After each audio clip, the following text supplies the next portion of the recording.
আসসালামু আলাইকুম। সম্মানিত মাছ চাষি ভাইয়েরা, আপনাদের সাথে আজকে আলোচনা করব কিভাবে কম খরচে অধিক লাভবান হওয়া যায়।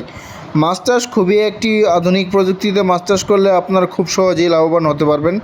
ভিডিও জুড়ে দেখতে পাচ্ছেন এগুলো হচ্ছে তারাবাইম মাছের পোনা। আপনারা যারা কম খরচে অধিক লাভবান হতে চান তারা চাইলেই তারাবাইম মাছ চাষ করতে পারেন। আপনার পুকুরের আয়তন অনুযায়ী এই মাছগুলো চাষাবাদ করতে পারবেন। বর্তমানে বাজারে এই মাছগুলো 700-800 টাকা প্রতি কেজি বড় সাইজের বাজারে বিক্রি হচ্ছে। আমাদের কাছ থেকে আপনারা এই সাইজের পোনা সংগ্রহ করতে পারবেন। আমাদের কাছে 2 ইঞ্চি 1.5 ইঞ্চি সাইজের পোনা অ্যাভেলেবেল রয়েছে। দেখতে পাচ্ছেন তারাবাইম মাছের পোনা এক সাইজের হবে। আপনারা যারা মাছ চাষ করতে চান তারাবাইম মাছের পোনা খোঁজেন, একদম অরিজিনাল হ্যাচারি থেকে তারাবাইম মাছের পোনা সংগ্রহ করতে পারবেন আমাদের কাছ থেকে।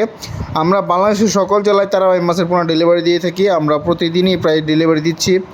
তারাবাইম মাছ যারা কম খরচে চাষাবাদ করতে চান এবং যে কোনো ধরনের পরামর্শের জন্য যোগাযোগ করতে পারবেন আমাদের দেওয়া নাম্বারে। আমাদের হ্যাচারিতে পাবেন সকল ধরনের রেণু এবং মাছের পোনা। যাদের প্রয়োজন পড়ে অবশ্যই যোগাযোগ করবেন। বাংলাদেশের যে কোনো জেলা থেকে আমাদের মাছের পোনা ডেলিভারি দেওয়া সম্ভব। আর যারা মাছ চাষের সাথে যুক্ত আছেন তাদের কাছে অনুরোধ থাকবে যে আজকে আমাদের ভিডিওটি শেয়ার করে দিবেন। দেখতেই পাচ্ছেন যে তারাবাইম কীভাবে মাছ চাষ করা হয়। আমাদের কাছে তারাবাইম ছাড়া অন্যান্য প্রজাতির মাছের সকল রেণু এবং পোনা পেয়ে যাবেন। ভিডিওটি শেয়ার করে দিবেন। ভিডিওটি দেখার জন্য ধন্যবাদ।